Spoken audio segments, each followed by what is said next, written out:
All right, let's dive into a tale that makes Sherlock himself nod in approval. Picture a fog-choked London, 1892, gaslights flickering like dying stars. Our detective, Dr. Elias Crane, is no Holmes, but sharp as a razor, with a limp from a childhood accident and a mind that devours puzzles. He's in his cluttered Baker Street flat, surrounded by books on chemistry and crime, when a woman bursts in, soaked from the rain. Her name's Clara Whitlock, a typist from the East End, pale as moonlight. She's trembling, clutching a crumpled letter.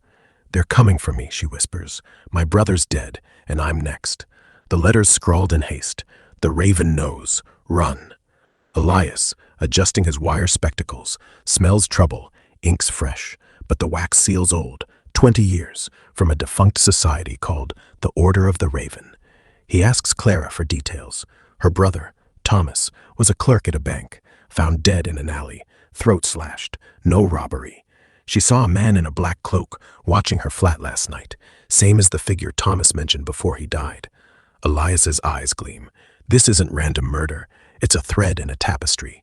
He grabs his coat, cane, and notebook, and they head to Thomas's lodging, a grim tenement off Whitechapel Road. The fog's thicker here, muffling screams. Inside, Thomas's room is ransacked, drawers gutted, papers strewn. Elias spots a floorboard loose. Underneath, a leather journal, half burned. He flicks through, cryptic entries about deliveries to a place called Raven's Hollow, a warehouse by the Thames. Clara gasps. Thomas never mentioned it. Elias deduces Thomas was skimming from the bank, maybe stealing something the order wanted. Documents, perhaps, tied to their old rituals. They head to Raven's Hollow, judging dock workers and drunks.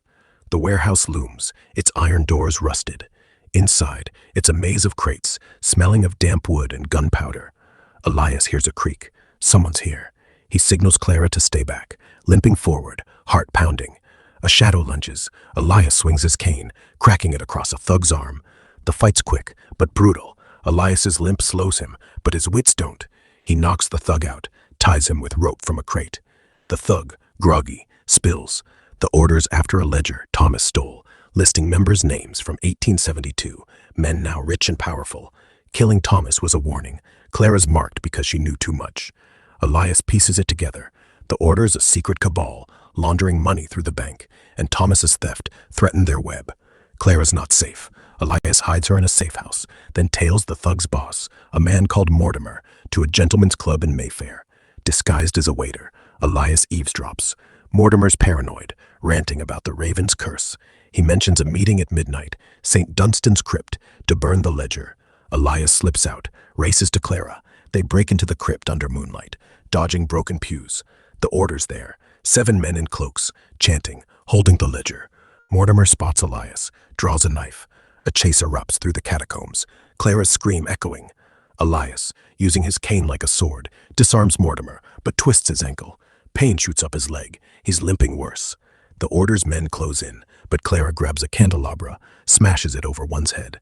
Turns out, she's tougher than she looks. Elias snatches the ledger, stuffs it in his coat. They flee, pursued, until they reach the Thames. Elias tosses the ledger into the river, can't let it surface, not yet. But he's memorized the names, lords, MPs, a bishop. He'll expose them, quietly, to Scotland Yard. Months later, headlines scream corruption busts. Clara's safe, working as Elias's secretary. He's in his flat, solving another case, but glances at her, smiling. "Fancy a coffee, Miss Whitlock?" She laughs. "Only if you solve it first, Doctor." "So, what do you think? Want me to keep unraveling Elias's world, or tweak the vibe?"